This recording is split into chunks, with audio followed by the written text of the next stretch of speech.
देखिए साथियों, आज हम आपके लिए लेकर आ गए हैं विषय हिंदी। हिंदी का जो ये अर्धवार्षिक परीक्षा में सम्मिलित 20वां सप्ताह, 20वें सप्ताह को हमको अर्धवार्षिक में सम्मिलित करना है। इसमें हमने टिक लगाए थे, लेकिन अब टिक के आधार पर हमको यहाँ पर नंबर देना है साथियों, क्योंकि इन्हीं नंबरों को हमको अर्धवार्षिक शीट, मूल्यांकन शीट में भरना है। और यहाँ पर पूर्णांक जो है वो 40 का है, और इसमें कॉलम जो है ये हिंदी में पूरे टोटल 9 कॉलम है।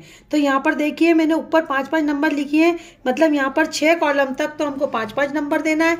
7वें कॉलम में हमको 4 नंबर है, और 8वें कॉलम में 3 और 9वें कॉलम में भी 3 नंबर है साथियों। तो देखिए अब हमको कैसे डिवाइड करना है। अब यहाँ पर जैसे अर्पिता मोरेश्वर है, तो पहले कॉलम में 5 में से यदि वो सहयोग से करती है तो मेरे को 5 में से कितने देना है? 3 देना है। यदि वो नहीं कर पाती है तो 0 आएंगे, और यदि वो स्वयं कर लेती है तो 5 में से 5 आएंगे। तो यहाँ पर वो सहयोग से कर रही है तो 3 आ गए साथियों। दूसरे कॉलम में देखिए अर्पिता का ही 5 में से 0, वो नहीं कर पा रही है। उसके बाद यहाँ पर तीसरे कॉलम में देखिए स्वयं से कर पा रही है, तो मैंने 5 नंबर दिए। और 5वें कॉलम में देखिए, चौथे कॉलम में यहाँ पर सहयोग से कर पा रही है तो 3 नंबर आए। उसके बाद यहाँ पर 5वें कॉलम में वो स्वयं कर पा रही है तो 5 नंबर आ गए। फिर छठे कॉलम में वो नहीं कर पा रही है तो 0 नंबर आ गए। फिर 7वें कॉलम में मेरे को कितने में से नंबर देना है? 4 में से। अब 4 में से वो सहयोग से कर रही है तो कितने दिए? 2। और उसके बाद फिर यहाँ पर कितने नंबर? 3 में से देना है। 3 में से वो नहीं कर पा रही तो 0, और 3 में से वो स्वयं कर पा रही है तो 3 में से 3। और यदि साथियों जैसे यहाँ पर आराध्या का देखिए, यहाँ पर 3 में से वो सहयोग से कर पा रही है, ये देखिए, तो मैंने 3 में से कितने नंबर दिए? 1 नंबर। यदि वो सहयोग से कर रही है तो 3 में से 1, और यदि वो स्वयं कर रही है तो 3 में से 3।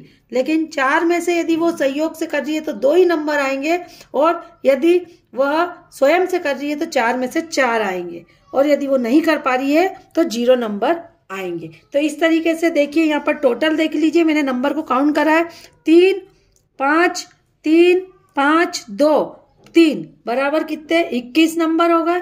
उसी तरीके से यहाँ पर आराध्या के 3, 3, 3, 3, 4, 1 बराबर 17। तो पूर्णांक 40, 40 में से अर्पिता 21 लाई और आराध्या 17 लाई। यही नंबर हमको कहाँ चढ़ाना है? मूल्यांकन शीट में, अर्धवार्षिक मूल्यांकन शीट में हम इस तरीके से नंबर को चढ़ा लेंगे साथियों। और वार्षिक नंबर, वार्षिक जो है वो हमारी परीक्षा 60 नंबर की हुई है, तो 60 और ये 40 अर्धवार्षिक 100 नंबर का, इस तरीके से 4 पेपर के हमारे 400 नंबर का पूर्णांक अर्धवार्षिक परीक्षा में होगा। यदि ये जानकारी आपको अच्छी लगी तो चैनल को सब्सक्राइब कीजिए, वीडियो को लाइक एंड शेयर कीजिए। मिलते हैं नेक्स्ट विषय के साथ। Bye bye.